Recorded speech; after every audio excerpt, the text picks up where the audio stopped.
Alright, so naisetting ko na yung balancer belt.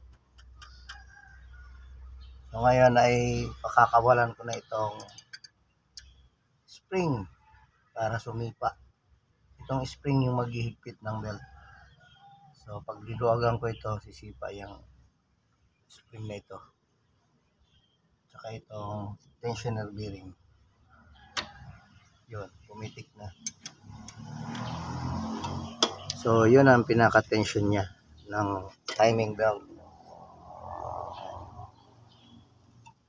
Siyempre higpitan na yan.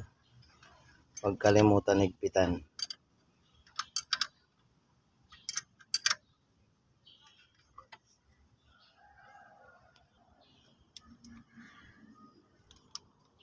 Final tighten.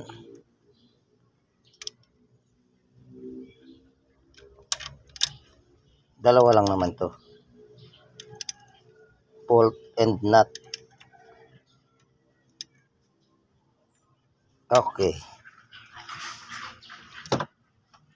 So check ulit natin yung tension ng belt. Yung timing niya ito. Matutok dito. Saka ito rin. Tutok din dito. Sa kahit. Siyempre yung sigunyal, meron din yan. Ito. So tapos na tayo dyan. Dito na tayo sa malaki na belt. Ito yung stopper ng balancer belt para hindi lumabas. Pag wala kasi nito, pag ikot ng makina, lalabas yung timing belt. So ito rin yung kanyang timing guide. Timing mark.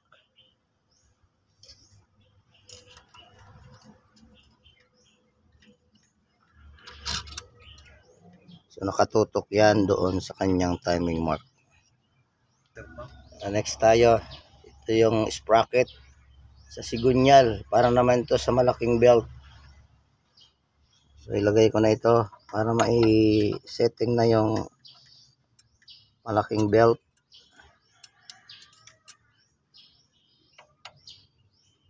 So meron itong mga kunya.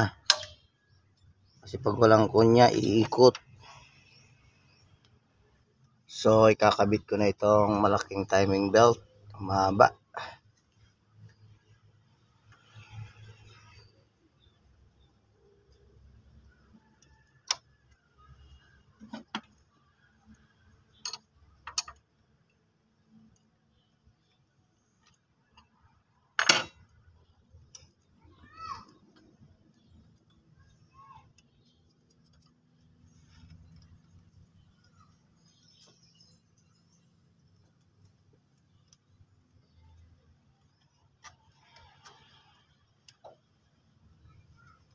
Slipin natin timing. So ito, injection pump timing. Pump shaft timing. Okay na yan. So dahil maluwag, pakakawalan ko na itong tensioner bearing para humigpit. So ngayon ay para humigpit itong timing belt, itong maghihigpit niya na tensioner bearing, i-release ko na itong nut. Sisipa ito. Ayan. Itong dalawang bolt. Yun. So humigpit na.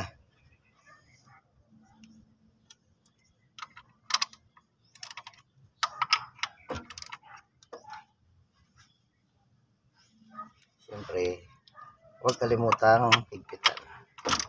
Tatalon yan pag hindi nahigpitan yung tensioner bearing.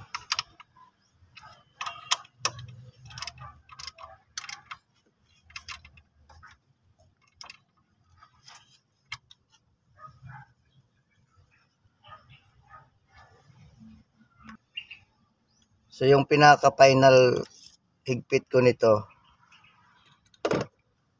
ay iikutin ko muna yung sigunyal bago ko ihigpitan ito ng final na tensioner bearing. Kasi pag inikot mo yung sigunyal, mababanat pa ang bagong timing belt. Hindi lang yung luwagan mo lang dito. Dapat iikutin mo para mabanat. So, humihigpit pa yan. So, yan ang time para i-final tighten na ito. Na tensioner bearing.